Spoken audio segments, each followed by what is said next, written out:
Welcome to Curly Hair Q&A, Mondays with Melanie show number 94. I'm your host, Ken Nickels, and I'm here with America's favorite curly hair expert, Melanie Nickels. She's the founder of the Raw Hair Organic Salon in beautiful Naples, Florida. It's one of the top curly hair salons in the country, and she's one of the top curl experts anywhere in the world. She is also the founder of the Raw Curls brand of natural and organic curly hair products. So, welcome. How was your week, Melanie? Hello. It was crazy as usual. Crazy as usual. Well, for those of you who are new, you can find us on several different platforms during the week. We're live on Facebook in the Curly Girl Support Group at 7:30 p.m. Eastern Time every Monday night. We're also live on Twitter, Periscope, on our YouTube channel, Raw Curls, and on Instagram. Is it IGTV or are we just on Instagram? It's just on Instagram. So you can find us anywhere there, and on podcast during the week, usually by tomorrow afternoon, usually maybe even sometimes tomorrow morning. We'll be available on podcast wherever you listen to podcasts, on iTunes, Stitcher, Google Play Music, Spotify. What am I missing? Twitter. And how do they find us because I was trying to tell a client she wanted to go to the podcast, and what do they do? What do they search for? That's a good question. Rhett, do you want to tell me? Yeah, search Curly Hair Q&A Mondays with Melanie. You know, I've been training our Google Play, what do you call that thing? Not Google Play, the Google Home thingy, you know, the smart speaker. And I've been training it, and I just ask it. I ask it to play the Curly Hair Q&A Mondays with Melanie show, and it does. So, Okay. Yeah, so we're pretty much everywhere. So Okay. anyway, so this, you said last week, this is our anniversary show, and yeah, but I got nothing. I've got nothing. It. Hey, 21 years of marriage, and he's got nothing. No, I've got nothing for the show. That would be okay. She told me no flowers, so there's no flowers. So, hey, but I do have a present. And I mentioned this before. It should be a theme of love. I know it's hard for you to figure out, but yeah, I'll help you. No, you're gonna love this, because I've got a gift. So, as a lot of you know, we've been starting this second weekly show that comes out on Thursdays, where we do it as a regular Q&A, but we bring on a guest, usually somebody from the industry, and we discuss some topics with them and then take questions from people who are listeners or watchers of the show, and I take them during the week. And Rhett, you're going to have to look because I don't remember what it was, but about 10 minutes before the show started tonight, Melanie, I know I had mentioned to you that I had reached out and hadn't heard back, but I got a commitment from a big celebrity hairstylist today, a name you would all know about 10 minutes ago. I'm already here. You're already here. Well, another one. What was the date he committed to, Rhett? To the 19th. To the 19th. Oh, that's next week. Next week. So next week, Thursday. Oh my gosh. Next I didn't realize Thursday. it. Yeah. Hold on. Yeah, we'll record it on the 19th, so 2021-22. We'll broadcast it at 7:30 Eastern Time on the 22nd. But I got a message back from the one and only top world celebrity stylist Ted Gibson is coming on the show. Ooh, yay. So I told you guys weeks before that I knew him, and nobody believed me. So yeah, he did. He committed, and he's coming on. He sounds great. Sounds like fun. And I actually got that'll be awesome. Yeah, I actually got another commitment too, but I'm not going to tell you about it yet. Julie will watch for sure. I was just going to say we could bring her in. You know, she wants to talk to him. No. Okay, maybe not. But you said broadcasting the 22nd. That's Thanksgiving. That's a Thursday. That's Thanksgiving. I don't know, Rhett. What do you think? Not Thanksgiving. What are your thoughts? Oh, then you make everybody wait. Yeah, Rhett's saying we'll wait another week, but we're going to interview him next Monday, and then we'll go from there. Unless you want to release it on a Wednesday. We'll see. People will have off on Thursday and Friday. We'll see what happens. Oh, come on. Dude's a pro, so come on. Yeah, he's done this before. But anyway, if you don't know who Ted Gibson is, Ted Gibson was the guy who was the hairstylist on the TLC show for years, What Not to Wear. With, I already know a question I'm going to ask him. With Clinton and Stacy. Do we, what do you think? Do we ask him about that very first episode? Yes. For those of you who never saw that show, it was a big cable show a number of years ago. It was a great show. And his very first show when he came on there and replaced Nick Orojo. I don't think it was the first show, but I think it was. I'm pretty sure it was because I think I heard him say it that it was. But we'll ask him about it. But the very first person that he brought on, he did a hair makeover on her because they're doing a complete makeover on people, and she hated it. She hated it. She's like got mad. She cried. She like walked off the show. And it was real. It was not like staged or act. That was not the first show. I don't know. Well, we'll talk to him about it. We'll ask him. But anyway, it was like, oh man, yeah. We'll ask him. Nothing like live. Right, nothing like live TV. But anyway, so we'll do that. He recovered. They recovered. Yeah. He did really. It was very professional, and he handled it very well. Did for a lot of years. He's a stage artist right now. But that just had to be gut wrenching. Yeah. So anyway, so Ted Gibson's coming on. So cool. it'll be a lot of fun. So, oh boy. Okay. Do you have anything else? Do you got any fun facts? Or you want to get into some questions? I mean, we can get into questions. We did have our ladies night out this week that's or right. last week. So that's why it was a little extra crazy for me. At the salon. Yeah. We did a ladies night. So we did post pictures and videos from that, and it was a lot of fun. We had a nice turnout. We did some holidays hairstyling tips and some clip-in bangs and hair pieces and just some quick, easy ideas for people and showing them things that they struggle with, like how to get volume on the top of their hair, just simple braids and, like I say, simple ways to dress up your hair for the holidays. So it was a lot of fun. We all had a really great time, and so sure. And the party broke up about 1 a.m. and all was good. Yeah, Party Patty made her punch, and she got everybody liquored up. I'm shocked. Oh boy. Anyway, so thanks for everyone that came. Hope you guys enjoyed it, and we're looking forward to in the spring and summer when we start traveling and doing some curl meetups. That'll be a lot of fun on the road. All right. Okay, let's get into some questions. This is from a professional hairstylist, and she's got a question for you. Melanie, as a professional, I've always been told that being pregnant changes the way your hair responds to hair color. Could being pregnant also affect the protein/moisture that your hair needs or has? I've noticed I have more breakage in my curls since I got pregnant. Yeah, for Any thoughts on that? Absolutely. I mean, your body is in overdrive and your hormones are raging and going crazy. And so, and your body is taking all those extra nutrients to feed to the baby. So that's why, a lot of obviously a lot of women supplement and they take like those prenatals, and there's vitamins and things that they take during pregnancy. And there's a lot of times women love being pregnant because their hair actually grows, but definitely that baby is sucking everything out of your body. So I'm not surprised that there would be if she's not getting additional nutrition, there could be, a definite change in the hair for sure. Sure. Does it change back after she has the baby, or can those changes become permanent? It usually changes back, but sometimes it can take a while because if the woman is breastfeeding, that's still taking a lot of nutrients from the mother. And giving it to the baby. So you got to make sure that you have the proper nutrition and proper supplementation, that you're, taking extra care of yourself because that baby's taking so much from you. And then again, the body goes through another kind of wacky transition. I've seen a lot of my clients lose a lot of hair. Their hair actually falls out and sheds. Normally, I think it's once they stop the breastfeeding. That could be wrong, but definitely after they have the baby, I've seen their hair fall out quite a bit. I mean, Remember my friend Sarah went through that twice. Oh yeah. Yeah, and it took quite a while. Like she lost so much hair, and then it started to finally come back in. Like, oh my gosh, I want to say over maybe the next year.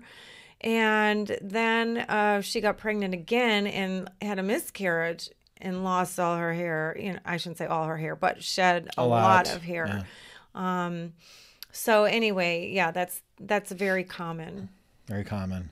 And it probably varies from woman to woman, whether it happens at all, whether, but usually it does come back. It just can take some time. And then I've had a couple clients where it didn't really fully recover. They had a lot of hair loss, and then they got some back, but definitely not what they, had lost. Yeah. I'm going to bring up, since we're talking about hair loss, I'm going to touch on something else. That there was another question in here, but it was lengthy and I wasn't sure how I could actually group it together.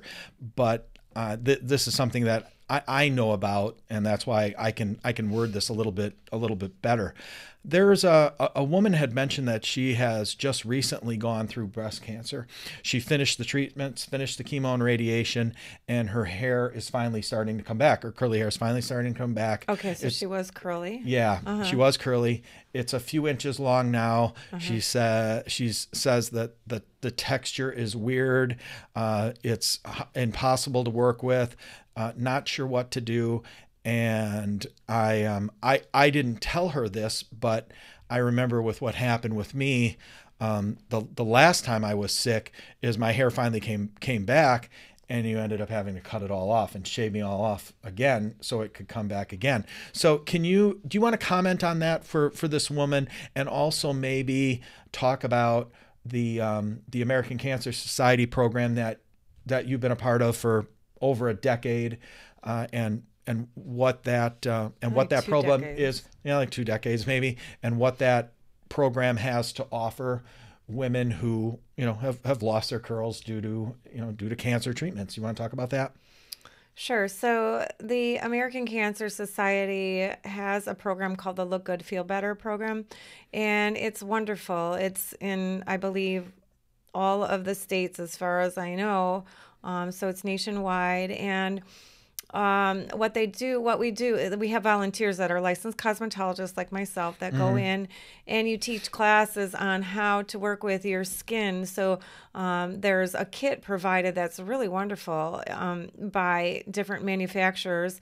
So high-end stuff, if I remember, high-end stuff. It's we never know what's going to be in the little pack, but there's been MAC, Bobbi Brown, Chanel I've seen in there, Merle Norman. High quality wigs, right? Yeah. Like not cheapies. Not everybody does wigs. Now, we were really lucky here in Florida at our center to have a wig room. So anyway, but we work with the skin, how to take care of it, how to apply makeup when your skin changes and you have hair loss, including your eyebrows and eyelashes. So we go over how to deal with that and how to simulate having those things, putting on makeup, what to do, what not to do, and then working with wigs and turbans.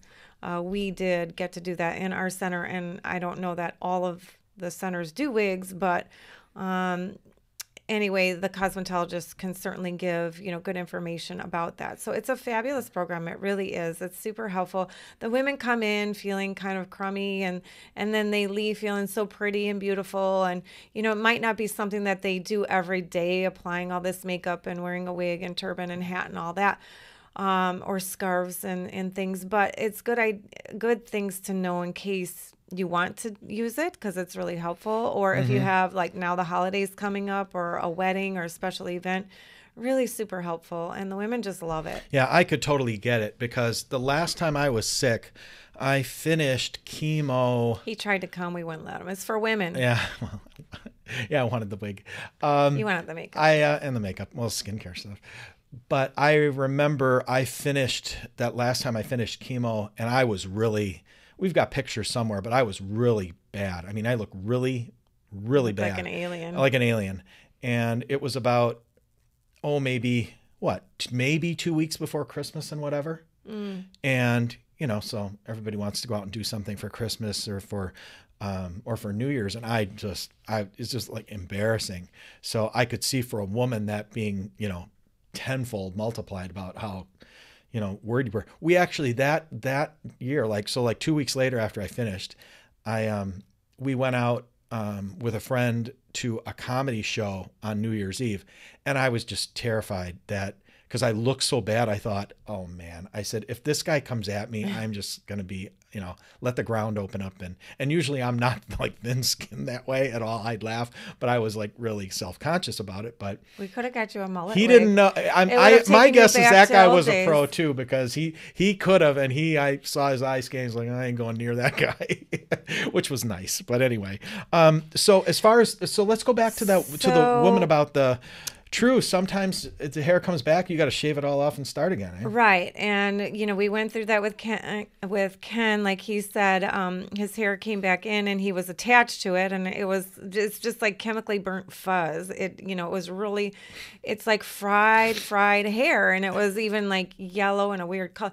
And yet he didn't want to cut it. I'm like, no, really, we have to shave this off. And he, kind of argued with me back and forth. And I said, this is not even real hair. Hurt. It's just fried. Oh my God. It's chemically burned hair. It's overprocessed. So he let me shave it off, and then like the very next day, your hair started sprouting in. I'm lucky. I mean, I could get a clean up haircut every 2 weeks. I mean, so I was lucky that it grew back. Yeah, it grew back fast. But and I was wearing a crew cut at the time anyway, I think, or short. Yeah, pretty sure. A lot of people's hair does change though from treatment, so that is true.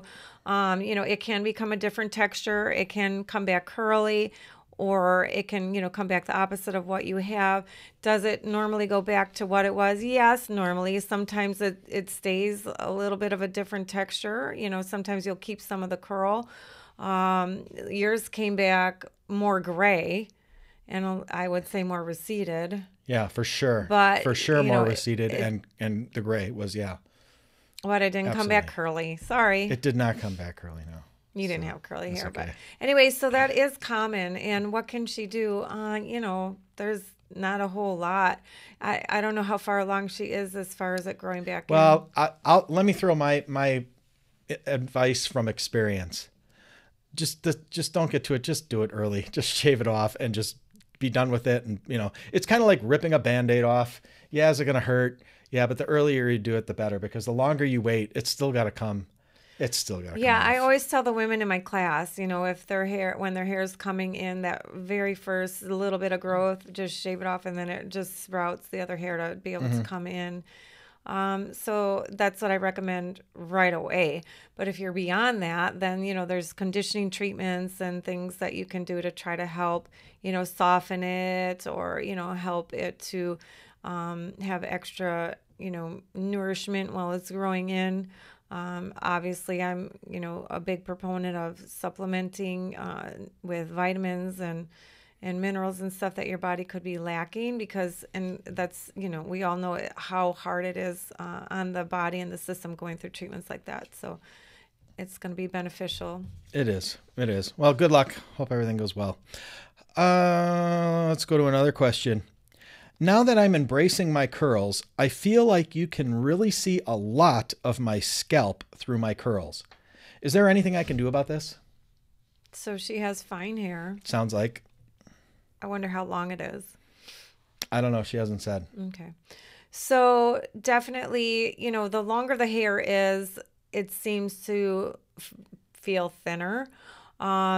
If you're getting a lot of separation, I recommend maybe trying to cut it a little bit shorter to give it some bulk. And then also having some layers in the hair helps to give some coverage. And then I have a few ladies, and I know this is totally against the rules, but it is what it is. And I have two or three ladies who have fine curly hair, and they like to, after it's set and styled, they take like a wet brush or a wide tooth comb, and they actually go through it one time to fluff it and spread it more. And it looks beautiful. Now they're all on my Raw Curls products, so it doesn't get all crazy and frizzy. Obviously, they don't overdo it, but I had to do it myself to believe it, because I was scared to do that the first time too, because I thought, oh my God, this is breaking all the rules. It's going to be a fuzzy mess, but it wasn't. And it actually looks really good. So it just separates those curls a little bit. Yeah. Okay, good. Okay, next question. I've lost a lot of hair on top around my hairline due to menopause and weight loss. How do I get it to grow back and look thicker and curlier? She's lucky she went through menopause and lost weight, eh? Yeah, really. Like, how did that happen? Oh, did. We want to talk to her. Yeah. Do Q&A with this woman. Yeah. But no, seriously, any So suggestions? that's another thing that's really common, and I myself have experienced it, losing hair around the hairline during, menopausal years. It happens a lot. And again, there's different hair growth products that I recommend. So whether that's an actual treatment like the Xenogen, or, some people are into the Rogaine. I don't love that one myself. I'm just saying I've found better results with the Xenogen products. What's your thought on Rogaine? Is it just the chemical ingredient content? Is that really it? Yeah. Yeah. Okay. And it turns the hair funny color. It seems more dry.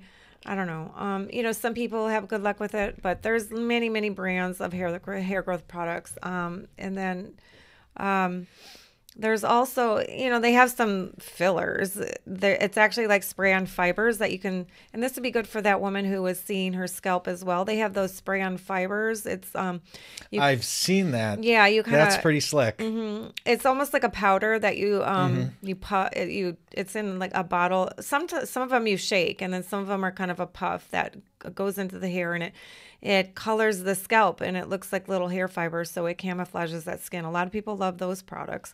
But as far as getting hair growth, and feeling like you're getting some fullness in those areas, again, you can try to get a haircut that's going to give you some layers and coverage, so you can spread the hair out and have movement to give coverage, or like I said, do supplementation, whether that's orally, internally. I would definitely recommend, and then, externally. Okay. Okay, next question. My hair is not allowed to look wet at work, period. Do you have any tips to make wash day quicker or for washing at night? That is so funny. I wonder where they work. Might be in the medical profession. Just like remember when, and I don't know if things have changed. I don't even know if Beth Minardi has a salon anymore. Oh, yeah. But she didn't allow people to wear their hair curly. No, didn't. Yeah, she sure didn't. So anyway. And she has stood her ground on that. Yeah. Because maybe about 2 years ago, she got called out online about it, and harshly. Oh my, I was shocked. Yeah. But if you've ever seen her or met her, talked to Beth, she's not a back down kind of lady. She's not.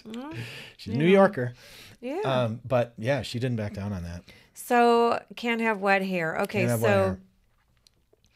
Well, you definitely can diffuse the hair. That's going to help. The quickest way to get the hair dry, and if you're not someone who likes to diffuse, is to get a hooded dryer.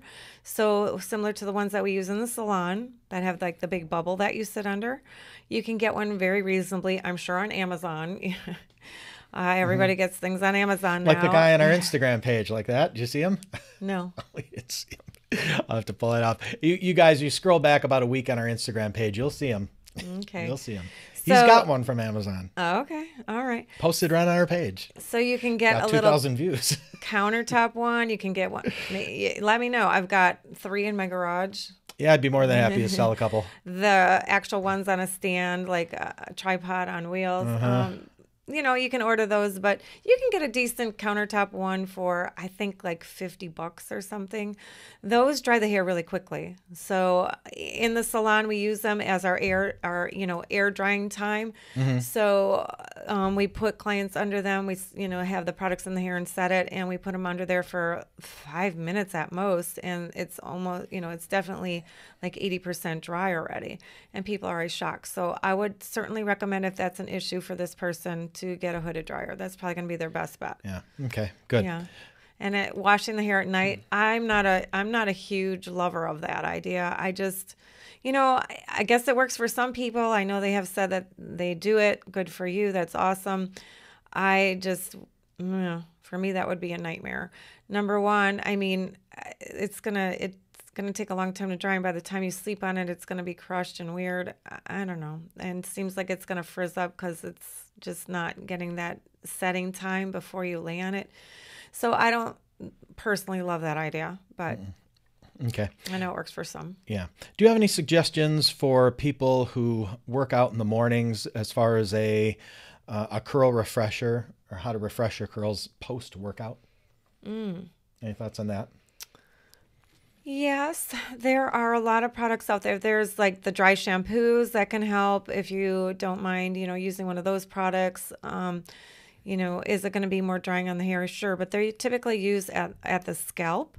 So that's something that's going to help to absorb additional oils. Some of them are lighter, some are powders, some are just a spray that you put in the hair. So that would be a good idea, of something that you could use. And otherwise, I would just refresh the same way that I always would. Again, using any of the curl refreshing products that you spritz in the hair to refresh the curls, like after you sleep. Okay. Here's a timely question on something that actually you just went through yesterday. Melanie, what are your thoughts on shower heads and shower filters? Melanie got a brand new shower head dealio yesterday. The oxygenating or whatever. Do you want to talk about that? What are your thoughts on shower heads and shower filters and oxygen? How do you say that? Oxygenating. Yeah, that's not heads. The one that I got, though. That was No. the old one. Oh. So I do love having a shower filter, and I do recommend that for people for sure, because there's so many chemicals dumped into the water, especially here in Florida. I don't know about anywhere else, but Our water table is so low. oh gosh. Well, not just that, but we've had the red tide, the green algae, whatever. They're always dumping chlorine into, you can smell it. It smells like a swimming pool when you turn on the water. So those chemicals are things that can cause thinning and hair loss. So I always recommend having a shower filter. Plus, it's going to keep your color better, and just be better for your hair. So was that the question? That's pretty much the question. Yeah. Between different ones, I guess that's personal preference. I don't really have one particular brand that I recommend. But I do love having shower filters. I think it's a great idea. Okay. I've got a couple of questions on are people that shower at night. Boy, more people than I thought. I don't like showering at night. I don't like that. I like getting up and starting my day fresh. Oh, so what? Well, let's go back to the menopause thing. I mean, women they're having the night sweats. You're like, ugh. I mean, I couldn't imagine showering at night and then not showering in the morning. No. Yeah, no. Yeah. But we'll skip over that. Melanie, is there any benefits of doing a pre-poo with penetrating oils before coloring your hair? Oh, before coloring. That's what she's asking. Do that in the salon at all or no? Well, kind of. If somebody has resistance to hair color, so if they have resistant grays, it can be helpful because it's pre-softening that hair. So that is something that we do at times when we know that someone has resistant grays. So it can be beneficial, but someone has to be careful that they're not putting too many oils in the hair and that it's coated. And then you go into the salon and it's not, rinsed out or something, and the color can't get past it. Yeah. So you got to be careful with what you're using and how much. Tell your stylist everything. Don't lie. I saw a big discussion in one of there's a giant professional Facebook forum group for industry people, and there was a big discussion about people lying, women coming in and lying about what they've done, what they haven't done, and whatever. And what a disaster. There was a disaster on Saturday. The stylist was beside herself because she went off exactly what this woman told her, and it was nowhere near true. And she ended do you up remember in a what mess. it was? Yeah, and first she tried to tell her that she had virgin hair, and the stylist said, "I can tell you don't have virgin hair. You have something." And she said, "Where did you get your hair colored? Salon or whatever?" And she said, "Yeah, sure. It wasn't a black box. No. Got it at the salon." And it just went from there. And so she started to work on it, and it just, she had been coloring it a lot, got some significant breakage, got some crazy colors. That's fun. Yeah. Yeah. So definitely, I don't I don't know the reason for somebody not telling the truth. That's silly. You know, it's not like we're going to be scolding you or reprimanding you. It's just so that we can make the best educated decision on how to proceed with the hair. And, you know, that's really important, like you're saying, because like we had a girl come, she drove all the way from Miami to come to the salon to get a perm. And she has hair down to her waist, and you could see that there was breakage in the hair and that she had previous highlighting. So once, you know, we started questioning her more, well, there was just no way that we were going to perm that hair with that condition. And so, you know, we questioned her more and we talked about it, and we were just really honest. And I said, you know, I really, you know, don't recommend perming your hair right now because you're going to have more breakage. You're going to end up with, you know, short hair. And we're not going to do it. You know, I said, if you go driving around or calling around, you'll find somebody to perm your hair because they're going to take your money. But it's not going to be us, you know, and she really appreciated the honesty. Mm-hmm. I'll bet. Yeah. I'll bet. Let's do another, let's do a curl clumps. Let's do a clumping question. My curl clumps separate very easily. Example, styling my recently plopped hair, moving my head from upside down to standing upright, moving clumps slightly, gently squeezing out excess after all products applied to hair with t-shirt instead of plopping. What am I doing wrong? My hair ends up stringy. Do you want me to read that again? Yeah. Okay. Her curl clumps are separating very easily. And she's giving an example of how she styles her hair. So when she styles her recently plopped hair, she moves her head from upside down to standing upright, moving the clumps slightly, gently squeezing out excess after all products applied to the hair with t-shirt instead of plopping. She wants to know what she's doing wrong. The hair is ending up stringy. See, that's kind of confusing. I'm a little confused because she said, at first she said she's plopping. And then she says, right. Recently plopped hair. I don't know. You know, that is one of the things, I know I've talked about this before on other shows, is we don't preview the questions ahead of time. That's kind of the fun of the show, is that, you know, it's a surprise. But sometimes it is a little bit difficult. And I do that usually when Melanie's answering a question. I look into the next one and try to sort it through. Is she plopping or is she not plopping? I don't know. Plop, plop. Well, this is what I would recommend. How, you know, we get the best curl clumping is having the hair super saturated, dripping wet. Okay, don't squeeze any of the moisture out. Don't squeeze any of the water out. Apply your products. For her, I'm going to recommend a stronger, firm gel.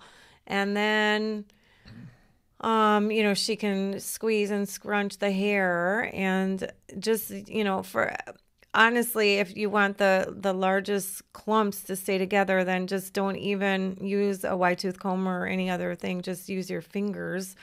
Because the less that you rake through it, the more you're going to have those curls clump together. Yeah. So, and then we like to squeeze out the excess with a flour sack towel. So while your head is flipped upside down still, you're going to scrunch that extra water out at that time. And that actually really sets the curl, and I find it clumps together really nicely, and it just takes out that extra water at that time.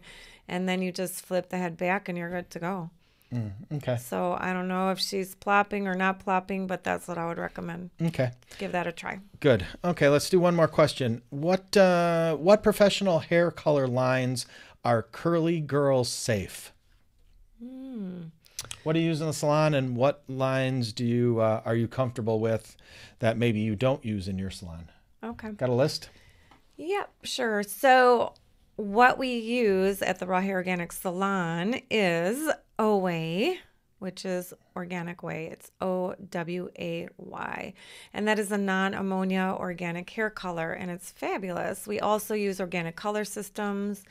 I've used that for many, many, many years. We also, you know, I have certain things that I like for certain things, of course. If anyone knows me, I am like that with all aspects of hair and probably all aspects of life. If, you know, I use what works. So I also have a little bit of Matrix Color Insider, which is another non-ammonia hair color. And then on a few clients, I used to use Schwarzkopf Essensity. And then, believe it or not, I actually have one client who needed a different hair color line. Oh gosh, what is the name of that one? It's the organic one that actually, shoot, I can't think of, no, I can't think. O&M's a good one. You know, we actually use all color lines that are non-ammonia, and that's what I would recommend. So no matter what brand, even Redken has theirs, Chromatics. They also have their Shades EQ, which has been around for eons, and that's just a deposit-only color. So, you know, any hair color line that is, I like the non-ammonia ones. So I like the organic ones. And then, but like I was going to say, any brand that has even a deposit-only, L'Oreal's, they all have their deposit-only colors within their line, if that makes sense. Yeah. So those do not have ammonia in them either, but they're not normally, it's not a permanent hair color. So what we use in the salon is permanent. Yeah. Okay. We have the option to make it whatever it is, but there's a bunch for you right there. Yeah. Talk to your stylist. Chances are they'll either have one of those or they'll at least have access to it, I'd hope. Yeah, because, I mean, you know, Redken, like I said, Redken, L'Oreal, Matrix, those are, you know, Schwarzkopf, those are very common brands, and they have either non-ammonia or, you know, their deposit-only lines within their line. So they have options. The only one that I know of that doesn't is Wella. Yeah. No. You know what? They have a deposit only. They do have a deposit only, but anyway. Well, there you So got. pretty You got a much bunch any of color line has something that you can use. Yeah, you got a bunch of choices. Okay, great. All right, let's wrap it up. Let's wrap it up for questions this week. So, thanks for joining us. You didn't share again. any fun fact. I didn't have any fun facts today. It's pretty It's much no fun. Been really. I got my been a really teeth busy cleaned. day. Got her teeth cleaned. Hey, they look pearly white. Do they? Yes, they do. They feel pearly white. I love getting my teeth cleaned. I hate it. Some of my favorite things is getting my teeth cleaned and new tennis shoes. Love new tennis shoes. Love the feel. New tires on the car. That's another thing. Love new tires. I know. A simple things for a simple guy, right? So anyway, all right. So that's it. We'll wrap it up. And next week, get your questions in early. And I'm trying to think, is there anything else? Oh, I know what else. Yeah, Thanksgiving's coming up. So we've got Black Friday coming up. Little bit of a plug. We probably are going to have a special Raw Curls Insider Black Friday, Cyber Monday sale. It's going to be probably limited to people who are on our preferred customer list. And I will, you know what I'll do next week is I'll put in the comment section of next week's show the link to get on our private, my good guy list, I call it. My good guy list. You got to be on a good guy list to get the good guy deals. So anyway, so that's it. But yeah, just a little sponsor plug. So anyway, okay, great. All right, we'll see you guys next week. Have a good curly week. Have a good curly week, and we'll see you on Monday.